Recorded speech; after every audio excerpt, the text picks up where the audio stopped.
Buenas noches, apreciados colegas. Agradezco la invitación de la doctora Celina Lertora Mendoza a estas 21ª jornadas de pensamiento filosófico organizadas por FEPAL. En esta sesión plenaria dedicada a homenajear a filósofos latinoamericanos recientemente fallecidos, presento una semblanza de Silvana Filippi, quien falleciera el 3 de julio de 2021 a causa de COVID. Silvana fue docente de posgrado en distintas universidades, directora de tesis de licenciatura y doctorales, becas de investigación. Ha escrito más de un centenar de artículos publicados en revistas especializadas de filosofía nacionales y extranjeras. Autora y editora de varios libros. Ha participado como expositora en numerosos congresos nacionales e internacionales y dirigido proyectos y equipos de investigación en el marco del programa de incentivos a docentes investigadores. Evaluadora de proyectos de investigación. Ha fundado y dirigido el Centro de Estudios e Investigación en Filosofía Patrística y Medieval, con sede en la Facultad de Humanidades y Artes de la Universidad Nacional de Rosario. Ha sido miembro de varias asociaciones y centros de estudio nacionales e internacionales de filosofía medieval, como la Société Internationale pour l'étude de la Philosophie Médiévale y la Asociación Internacional des Études Patristiques. Formó parte del comité de redacción de varias revistas de filosofía. Silvana Filippi, amiga y colega, en quien resaltamos su amor por la filosofía, su disposición a escuchar, a preguntar, a debatir pensamientos divergentes, buscaba los modos de revertir los prejuicios sobre este periodo, apelando continuamente a la relevancia de su plurivocidad. Su fecundo trabajo de lectura, interpretación y escritura le permitió involucrarse en los aportes recibidos desde el pensamiento griego, romano y las distintas tradiciones que se interceptan en las relaciones que ha establecido entre el pensamiento metafísico medieval y, sobre todo, Martin Heidegger. Desde una postura crítica involucró tanto a unos como a otros para distinguir el proceso de transformación de conceptos propuestos y aceptados canónicamente. Ilustraremos su indagación con el comentario de uno de sus últimos escritos presentado en el Coloquio Argentino 2020 de la Red Latinoamericana de Filosofía Medieval con el título Meister Eckhart, Apatheia Cristiana y Gelassenheit, editado en el libro Las emociones en la Edad Media. Silvana rescata la valoración positiva del cuerpo y lo sensible, ya que no se puede acallar una dimensión profundamente humana. El término apatheia, escribe, muy conocido en la filosofía griega, se encuentra especialmente vinculado al estoicismo y también presente en los pensadores greco-paganos, quienes le suministraron una impronta ético-sapiencial. Designa, dice Silvana, la ausencia de pasión con la que se buscaba la imperturbabilidad del alma, sin que las pasiones ligadas a lo corpóreo y sensible se interpusieran. Ya Aristóteles, al hablar de justo medio, contribuye al ejercicio de esta actividad racional. Además, Silvana encuentra otra definición para apatheia que implica una visión escasamente positiva de lo sensible y corpóreo, exigiendo, en cierto sentido, acallar una dimensión profundamente humana a fin de liberar el raciocinio de tales alteraciones indeseables. Al respecto, sostiene que el cuerpo no puede comprenderse como indeseable y lo explica con un fragmento del Génesis sobre la creación del ser humano.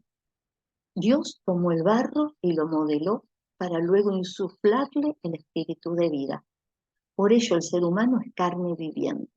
Nada malo hay en ello, al contrario, es su naturaleza. Nada negativo per se puede haber en las emociones, que son incluso concebidas como el motor de las virtudes. Adhiero a sus palabras. Somos carne viviente, no hay nada negativo en las emociones, y es desde ellas que hacemos filosofía.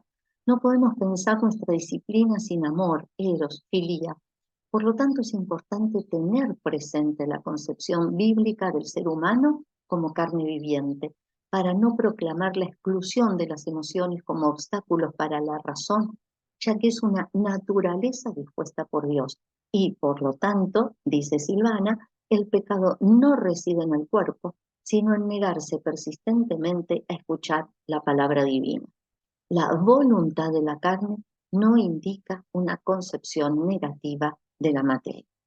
Filippi sostiene que Meister Eckhart, 1260-1328, no excluye la dimensión de la carne, sino que la sobreeleva al ponerla en consonancia con la voluntad del Padre, por haberla creado y por haberse encarnado, un concepto que se suele omitir para despreciar el cuerpo, en lugar de valorar la encarnación de Dios para, según el discurso bíblico, redimir al ser humano.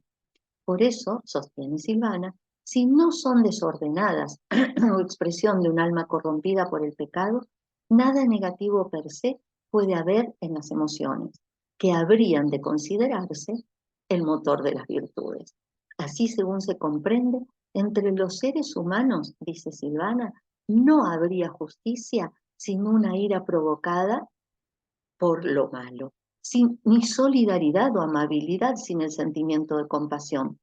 Al encontrar el término apatheia entre los monjes cristianos, desde los padres y madres del desierto hasta muchos discursos actuales, se pregunta, ¿es que estas personas consideran la emoción como un obstáculo para la virtud? O, peor aún, ¿un obstáculo para la fe? Es una relevante revisión de los textos bíblicos para exponer que ciertas normativas no se pueden sostener. Todos los seres humanos, excepto aquellos con alguna alteración psíquica, experimentamos emociones: ira, dolor, tristeza, desánimo, alegría, entusiasmo, incluso los fieles a las religiones, en este caso el cristianismo. Entonces, ¿por qué la necesidad de apatheia para los cristianos? Silvana lo explica al considerar que es una funesta influencia del platonismo en el cristianismo primitivo, al haberse abandonado la concepción bíblica del ser humano como carne viviente, reviviendo que sea un obstáculo para la razón. Su enfoque en Meister Eckhart ha sido porque ha utilizado en lengua vernácula germánica, en sus sermones y tratados, el término Gelassenheit, que designaría desapegarse, desprenderse, sobreelevarse en la actitud de la persona que deja de lado las emociones y se pregunta si en la doctrina eckartiana o bien la Gelassenheit hay una concesión al neoplatonismo indiscutiblemente presente que posea un sentido genuinamente cristiano, conforme dilucidará en el discurrir del artículo.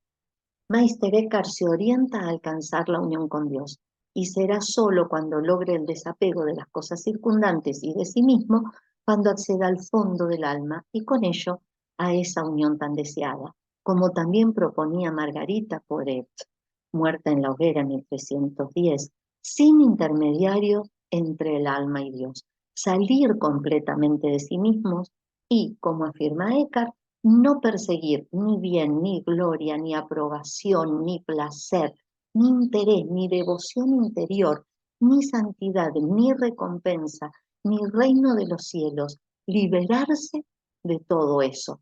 Y agrega, es preciso que te despojes de tu propia voluntad, buscando el óptimo desenvolvimiento de la razón a fin de adquirir la sabiduría y lograr una vida feliz, eudaimonía, la imperturbabilidad que conlleva la Gelassenheit cristiana propuesta por Meister Eckhart, no está destinada primariamente a favorecer el raciocinio, sino a desprenderse de todo lo creatural, incluido el propio yo.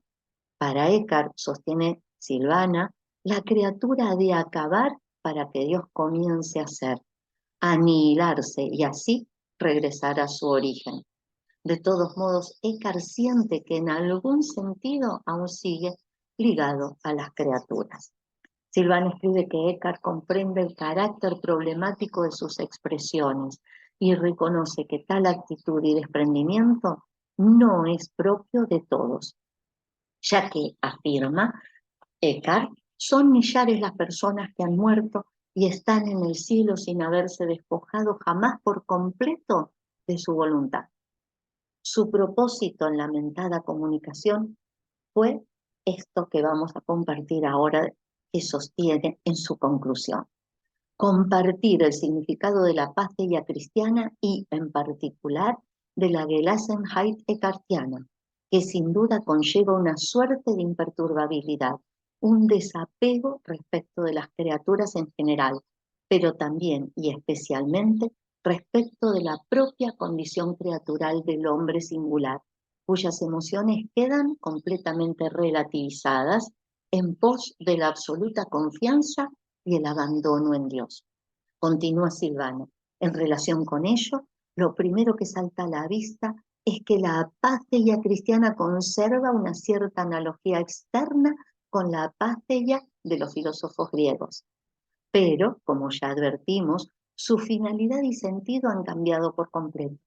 La semejanza consiste en la necesidad de evitar el primado de las emociones, en su relativización e incluso en su supresión, pero no porque su vinculación con lo sensible y corporal constituya una perturbación y un obstáculo para la razón, sino porque nada de lo que sucede, como quiera que se lo experimente emocionalmente, puede resultar un impedimento para la completa confianza en Dios. Continúa Silvana. Así, si las emociones son propias de la condición humana, el hombre de fe no puede quedar sujeto a ellas. Más bien conviene que se desprenda de tales sentimientos. De otro modo, quedaría irremediablemente condenado a permanecer atado a la limitación de su naturaleza, sin poder aspirar, con la ayuda de la gracia, a su verdadero fin, que es la unión con Dios. Lo que Eckhart propone, y en esto no se aparta de lo que el cristianismo exige, sostiene Silvana, es un salto en el corazón del hombre que le permita superar su condicionada perspectiva respecto de lo que acontece, para ganar la confianza incondicionada que le reclama la fe en Dios.